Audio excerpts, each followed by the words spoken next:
Marius Pinel, a place that I know well, with its dog Park, where they can bark and find nice things to smell.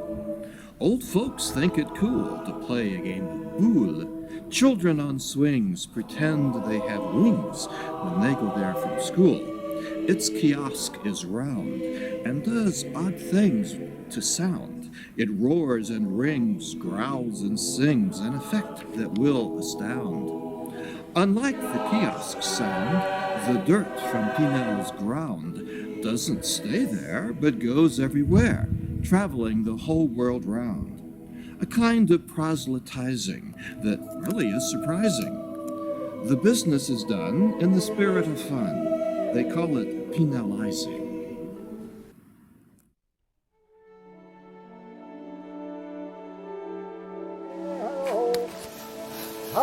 La terre, et on garde pour ce soir.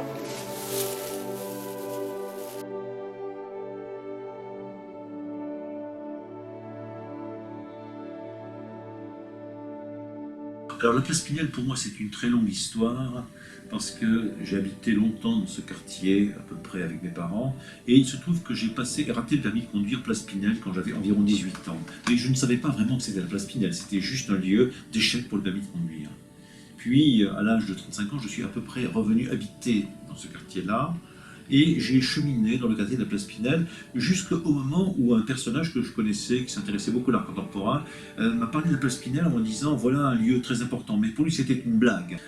Et j'ai commencé cependant à m'intéresser d'un peu plus près à la place Pinel, à me dire qu'effectivement, cet homme qui s'appelait André Bourg avait tout à fait raison, il y avait quelque chose d'important en place Pinel, mais je ne savais pas quoi. Alors, c'est une place assez atypique, parce que quand vous m'avez fait venir, j'ai commencé par regarder qui était Marius Pinel. Et Marius Pinel a une caractéristique, c'est qu'il est plus connu maintenant qu'il est mort que quand il était vivant. Alors c'est un élu qui était sous la municipalité d'Étienne Billière, hein, qui était spécialisé dans le social, les ouvriers, le droit du travail, la bourse du travail, qui n'a pas eu une carrière immense, un élu sans doute actif, présent, mais qui n'avait pas une immense notoriété par ailleurs. Donc je pense qu'aujourd'hui, peut-être que s'il fallait le décider, la place Pinel ne s'appellerait pas la place Pinel, ce qui serait bien dommage. Le point de départ, c'est 1932, Étienne Billière fait voter pour 27 000 francs de l'époque la construction de ce square, qui est construit par Montariol l'année suivante, et à l'époque c'est le centre de la place, c'est-à-dire qu'aujourd'hui c'est plus le centre. C'est un morceau qui est adossé à une école, c'est plus le centre. Et donc au fur et à mesure des besoins, on va établir des choses nouvelles. Dans un second temps, il y a eu l'école. L'école, c'est années 60, fin des années 60. Et puis, on a installé des aires de jeu, ça c'est une tendance lourde. Un espace canin, en espérant que les chiens s'habituent aux espaces canins, ce qui ne marche jamais d'ailleurs, hein, puisqu'en général, les chiens préfèrent aller en dehors des espaces canins. Et le maçon devait laisser de remettre le terrain en état. Il l'a pas fait. Il n'a pas fini. Il a replanté un arbre qui avait des racines 6 mois avant, un arbre qui était complètement crevé, il a remis. Ça servait à pas grand-chose. Le grillage, bon, il ne l'a pas refixé. Et bon, ça, par contre, le service des sports de la mairie, parfait. Hein. Là, j'ai rien redit. Il n'est pas exclu que dans quelques semaines, on reçoive un jour une pétition des habitants qui nous demandent de mettre des grilles. C'est toujours le lot de ce genre d'espace où on passe du grillage, on enlève les grillages, on remet les grillages. Ça dépend des pétitions, des demandes. Je trouve qu'elle est bien comme ça parce qu'elle est quand même assez circulante. Et les places qui deviennent des prisons ne sont pas forcément très sympathiques. Ça va? Oui, monsieur. On m'a dit que la place Pinel était aussi un endroit où s'échangeaient quelques herbes contre quelque argent. Donc on a aussi cette préoccupation. Et puis il y a des choses un petit peu plus légères. L'herbe est aujourd'hui plus coupée qu'elle ne l'était sous le maire précédent. Ça, ce sont des petites tendances. Ce qui caractérise ce genre d'endroit, c'est qu'on en fait des petits cœurs de quartier. Et je crois que cette place, Marius Pinel, est le cœur du quartier. Je dis ça dans un premier temps, parce que je sais que pour vous, c'est aussi beaucoup plus. C'est un espace central au niveau de l'univers, mais sur la mairie, on en reste au quartier.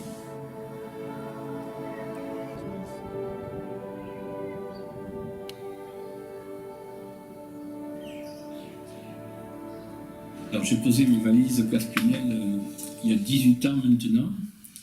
On va dire, c'est l'amour qui m'a amené ici, sans ambiguïté, paraît-il.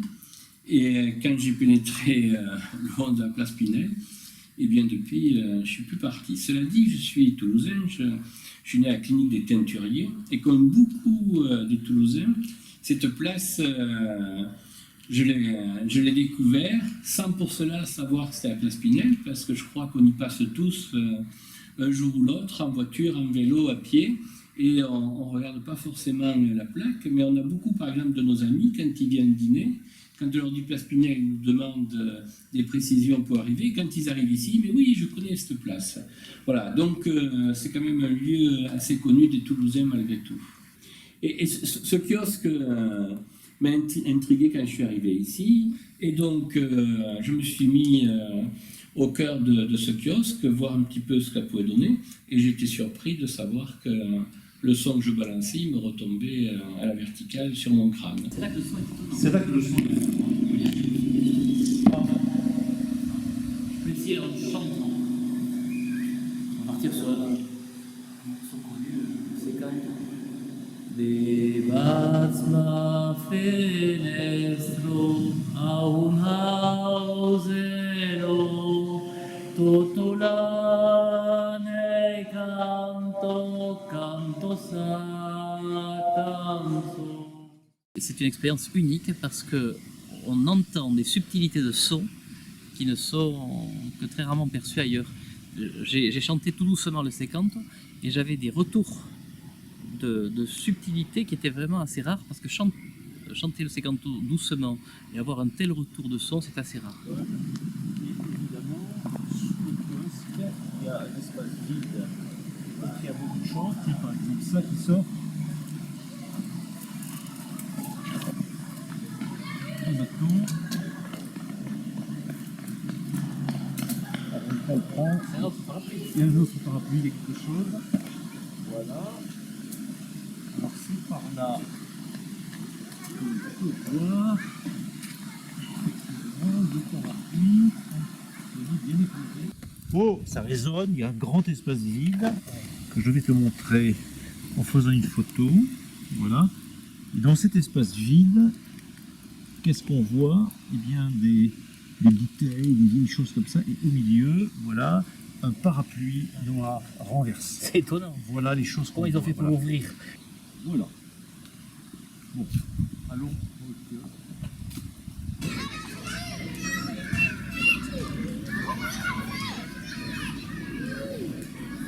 Alors me voici place Pinel, sur les bancs de la place Pinel, il y a exactement 29 ans, en compagnie de mes parents, donc de ma mère et de mon père. C'est la place sur laquelle finalement on peut dire que j'ai grandi. Ça m'évoque énormément de souvenirs, en particulier évidemment le kiosque à musique, mais aussi l'aire de jeu qui a depuis bien changé. Et lorsque j'ai eu quelques années plus tard à déménager, j'ai eu le sentiment d'être véritablement arraché à cette place, puisque nous sommes partis avec mes parents en région parisienne, et ça n'est que 25 ans plus tard que j'ai eu à y amener mes enfants, parce que j'ai réinvesti le quartier finalement. Je ne sais pas si je me suis imposé à elle, ou si c'est elle qui s'est imposée à moi, mais dans tous les cas, ça sonnait comme une évidence. Il fallait que je revienne sur cette place, et que mes enfants, à leur tour, reviennent sur les lieux que j'avais foulés 30 ans en arrière. Alors je me trouve ici même, place Pinel, en avril 1987, c'est-à-dire il y a presque une trentaine d'années. Et 30 ans plus tard, étant à mon tour devenu père de famille, j'ai souhaité amener ma propre fille dans ce lieu emblématique qu'est le kiosque de la place Pinel. Elle se trouve rigoureusement au centimètre près, au même endroit auquel je me trouvais à l'époque. D'accord, donc les enfants passent, la place Pinel demeure. Voilà.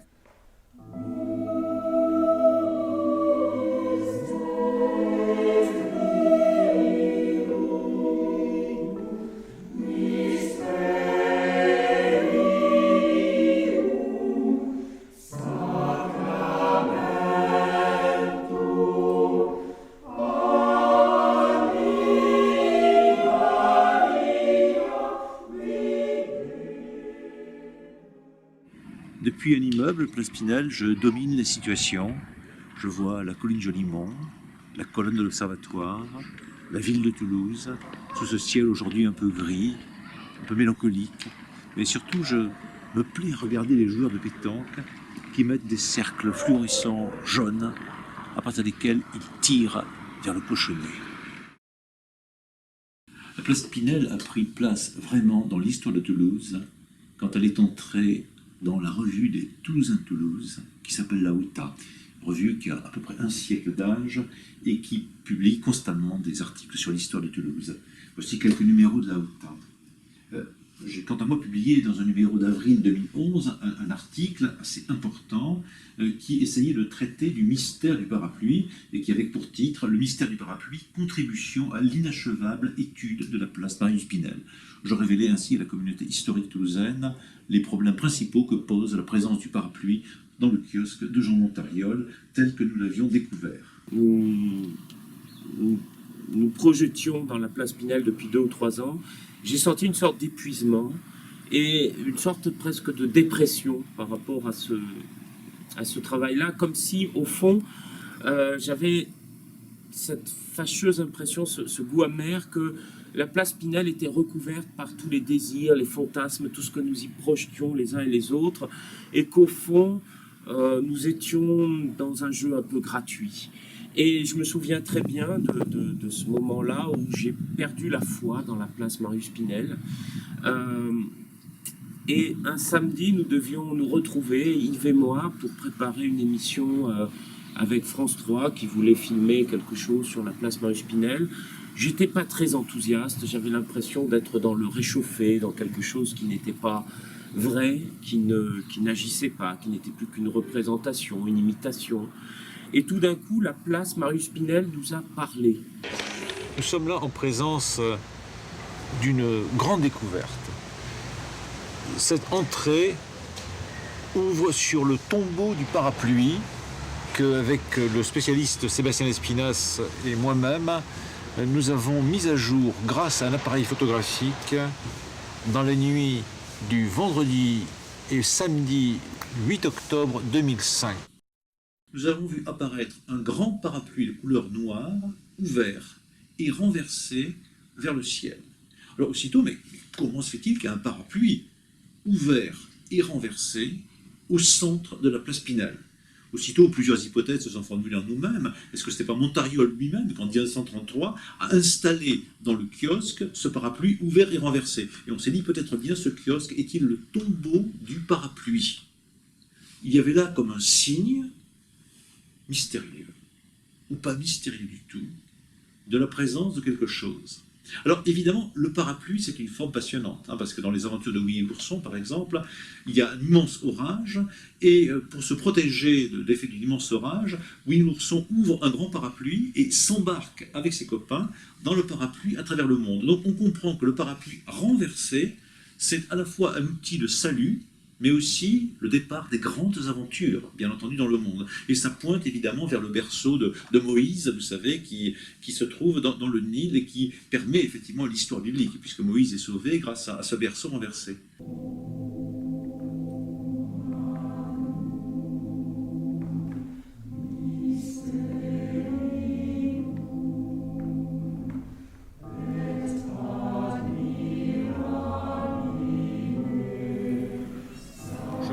La première marche, la marche du un, du Dieu un, la marche du monothéisme, de l'unicité. Je monte la deuxième marche, la marche du couple, la marche du double, la marche du dualisme. Je marche à la troisième marche, la marche de la Trinité, la marche du chiffre 3, la marche ternaire, la marche du triangle. Je monte la quatrième marche, la marche du carré, la marche de l'espace terrestre horizontal, carré, la marche du 40. Je monte la cinquième marche, la marche du nombre 5, la marche du chiffre de la main, la marche du nombre du Christ, 5. Je monte la sixième marche, la marche du 6, la marche du redoublement du 3, la marche du 6 du diable, la marche du 666, la marche du 6 qui est le niveau du kiosque. Et j'entre dans le kiosque et peu à peu ma voix monte, Pinel, Pinel, Pinel, Pinel.